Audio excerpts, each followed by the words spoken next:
तो भाई कैसे हो? ये पिक्चर देख रहे हो? इधर ये छोटा सा डॉट ये हमारी अर्थ है जिधर हम सब रहते हैं। इस पिक्चर का नाम है द पेल ब्लू डॉट और ये वॉयेजर 1 ने खींची थी जब वो अर्थ से 6 बिलियन किलोमीटर दूर था और इंटरस्टेलर स्पेस में एंट्री मारा था। लेकिन ये पिक्चर हमें कैसे रिसीव हुई? अब कोई वाईफाई तो लगा हुआ नहीं है जो हमारी अर्थ पर ये पिक्चर को ट्रांसफर कर देगा 6 बिलियन किलोमीटर दूर से। अगर वाईफाई भी हो तब भी इतनी दूर से कोई पिक्चर ट्रांसफर नहीं हो सकती। 5 से अब तक स्पेस एजेंसीज ने टोटल में 8 रोवर्स लॉन्च किए मार्स पर, जिनमें से 7 सक्सेसफुली लैंड हो गए थे और उन 7 में से 3 अभी भी ऑपरेशनल है मार्स पर। यानी कि डाटा ट्रांसफर हो रहा है और हमें मार्स से अर्थ पर पिक्चर्स रिसीव हो रही हैं। लेकिन किस तरीके से? जो हम अर्थ पे बैठ के मार्स की तस्वीरें देख रहे होते हैं ना, इसके पीछे बहुत सारे प्रोसेसेस हैं। ये नहीं कि बस पिक्चर क्लिक की और हो गया काम। इस पिक्चर को भेजने के प्रोसेस से पहले हमें डाटा ट्रांसमिशन के बारे में समझना पड़ेगा। मार्स की एग्जांपल ले लेते हैं। किसी भी सिग्नल को ट्रांसफर करने के लिए 2 चीजें इंपॉर्टेंट होती हैं, सेंडर और रिसीवर के दरमियान का डिस्टेंस और टाइम कितना लगेगा एक सिग्नल को दूसरी जगह ट्रांसफर होने में। अब ये सिग्नल भी स्पीड ऑफ लाइट से ट्रेवल करते हैं जो कि है 3 लाख किलोमीटर पर सेकंड। अब क्योंकि ये प्लेनेट सन के गिर्द रिवॉल्व करते हैं तो जब मार्स अर्थ के सबसे ज्यादा करीब होता है तो 4 मिनट लगते हैं सिग्नल को ट्रांसफर करने में मार्स पर, और जब वो अर्थ से सबसे ज्यादा दूर होता है तो 20 मिनट लगते हैं। मतलब जब अर्थ और मार्स सबसे ज्यादा करीब हो तो 4 मिनट सिग्नल को पहुंचाने में लगेंगे और 4 मिनट सिग्नल को रिसीव करने में लगेंगे वापस अर्थ पर, तो टोटल में 8 मिनट का डिले आएगा। जब हम फोन पर भी बात करते हैं ना तब भी यही होता है, सेंडर और रिसीवर वाला काम। क्योंकि सिग्नल भी स्पीड ऑफ लाइट से ट्रेवल करते हैं तो हमें डिले महसूस ही नहीं होता और हमें फौरन अगले बंदे की आवाज सुनाई दे रही होती है। जितने भी रोबोट्स और स्पेसक्राफ्ट आज तक अर्थ से भेजे गए हैं उनके सिग्नल्स को डीप स्पेस से कैप्चर करने के लिए बड़े बड़े रिसीवर्स की जरूरत थी। तो इसके लिए अर्थ की 3 डिफरेंट लोकेशंस पर डीएनएस यानी डीप स्पेस नेटवर्क को डिप्लॉय किया गया है ताकि वो वीक से वीक सिग्नल्स को भी कैच कर सकें। पहला गोल्डस्टोन कैलिफोर्निया में लगा हुआ है, दूसरा मैड्रिड स्पेन में है और तीसरा कैनबरा ऑस्ट्रेलिया में। इन डीएनएस को डिफरेंट लोकेशन पर इसलिए लगाया गया है क्योंकि अर्थ रिवॉल्व तो करती है सन के गिर्द लेकिन साथ में रोटेट भी करती है, इसलिए अर्थ की कोई भी साइड हो वो डीप स्पेस से सिग्नल को कैच कर ही लेती है। अब ये तो देख लिया हमने कि डाटा सेंड और रिसीव किधर होता है। अब ये समझते हैं कि डाटा किस फॉर्म में आता है अर्थ पर। मार्स के इन रोवर्स की एग्जांपल ले लेते हैं। ये है परसेवरेंस रोवर। देखने में तो ये रोवर एक रिमोट कंट्रोल कार जितना लगता है लेकिन एक्चुअल में ये इतना बड़ा है अगर इंसान से इसको कंपेयर करते हैं तो। इसको बनाने से लेकर मार्स तक पहुंचाने में 2.4 बिलियन डॉलर की कॉस्ट आई है। तो देखते हैं कि ये रोवर एक्चुअल में किस तरह काम करता है। पहले तो ये रोवर एक पिक्चर को कैप्चर करता है मार्स की सरफेस या उसकी सराउंडिंग की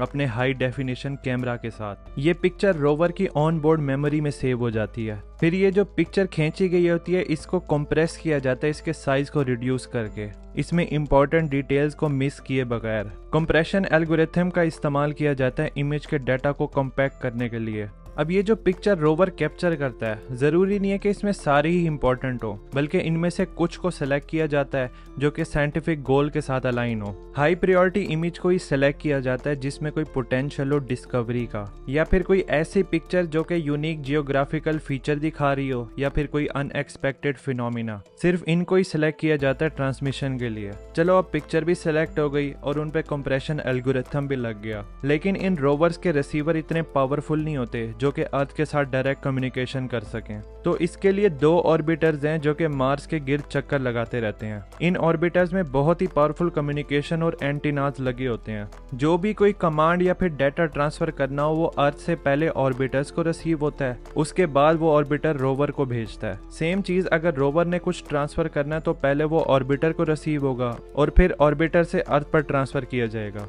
तो ये ऑर्बिटर एक किस्म का मीडियम है जो कि अर्थ और रोवर के दरमियान कम्युनिकेशन करवाता है। खैर ये रोवर इस कंप्रेस्ड इमेज को ऑर्बिटर में अपलोड करता है और ये ऑर्बिटर डाटा को टेम्परेरीली स्टोर कर लेता है। इसके बाद ऑर्बिटर इस डाटा को अर्थ पर ट्रांसफर कर देता है और अर्थ पर मैंने जैसे बताया कि डीप स्पेस सिग्नल को कैच करने के लिए पावरफुल रिसीवर्स लगे हुए हैं। जब ये डाटा अर्थ पर रिसीव होता है तो इमेज के डाटा को डिकोड किया जाता है, फिर ओरिजिनल इमेज को रिकंस्ट्रक्ट किया जाता है वापस से उस पर एल्गोरिथम लगाकर, और साइंटिस्ट इसको एनालाइज करते हैं मार्स के इन्वायरमेंट और सराउंडिंग को स्टडी करने के लिए। इस पिक्चर को पब्लिकली अवेलेबल भी कर दिया जाता है। ताकि आम लोग भी देख सकें कि मार्स किस तरह दिखता है। ये जो रोवर्स हैं मार्स पर, इनकी फिक्स मेमोरी होती है। इतने सालों से तो ये काम कर रहे हैं, फिर पिक्चर्स भी बनाते हैं और साउंड भी रिकॉर्ड करते हैं। इनकी मेमोरी तो फुल हो ही जाती होगी। इसके लिए इनके पास ना एक हल है, इनको डिसाइड करना होता है कि कौन सा डाटा रखना है और कौन सा डाटा डिलीट करना है। रोवर्स के अंदर ना एक सॉफ्टवेयर प्रोग्राम इंस्टॉल है जो कि डिसीजन लेता है कि कौन सा डाटा इंपॉर्टेंट है based on data priority, scientific values. जो डाटा इंपॉर्टेंट भी है और उसको डिलीट करना है तो ये मेक श्योर करता है कि वो डाटा ऑलरेडी सक्सेसफुली ट्रांसफर हो गया अर्थ पर। आप में से कुछ लोग ये जरूर सोचते होंगे कि ये रोवर्स अर्थ पर बैठकर चला रहे हैं लोग रिमोट के जरिए, या फिर ये बिल्कुल ही इंडिपेंडेंटली अपनी मर्जी के साथ काम कर रहे हैं। और ये डिसीजन कैसे लेते हैं कि कौन सी इमेज कैप्चर करनी है और कौन सा डाटा ट्रांसफर करना है अर्थ पर। इसका जवाब है ये दोनों चीजें। रोवर्स को अर्थ से भी कंट्रोल किया जा रहा है, मतलब वैसे नहीं कि अब लेफ्ट जाओ या अब राइट जाओ, ना ही ये टोटली इंडिपेंडेंट है, बल्कि इन दोनों का मिक्सचर है। पहले तो अर्थ से इसको कंट्रोल कैसे किया जाता है उसको देखते हैं। अर्थ पर जो मिशन प्लानर्स हैं और इंजीनियर्स हैं वो रोवर्स की एक्टिविटीज को पहले से ही शेड्यूल करके रख देते हैं कि इसने दिन भर आज ये काम करना है। मतलब एक कमांड सीक्वेंस मिल जाता है रोवर को कि इसने आज इस लोकेशन पर जाना है। साइंटिफिक ऑब्जर्वेशन, डाटा कलेक्शन और कम्युनिकेशन एक्टिविटीज सब पहले से डिफाइन कर दी जाती हैं। और ये रोवर इंडिपेंडेंटली इस तरह काम करता है कि उसने किसी सिचुएशन में खुद ही डिसीजन लेना है उस बेसिस पर जिस डाटा से इसको पहले से ही ट्रेन किया हो, प्री डिफाइंड रूल और एल्गोरिथम की मदद से। जैसे कि रास्ते में आए किसी ऑब्स्टिकल से किस तरह बचना है, या कोई न्यू सिचुएशन आ गया है तो रोवर खुद ही डिसीजन ले, वेट ना करे अर्थ से कमांड आने का।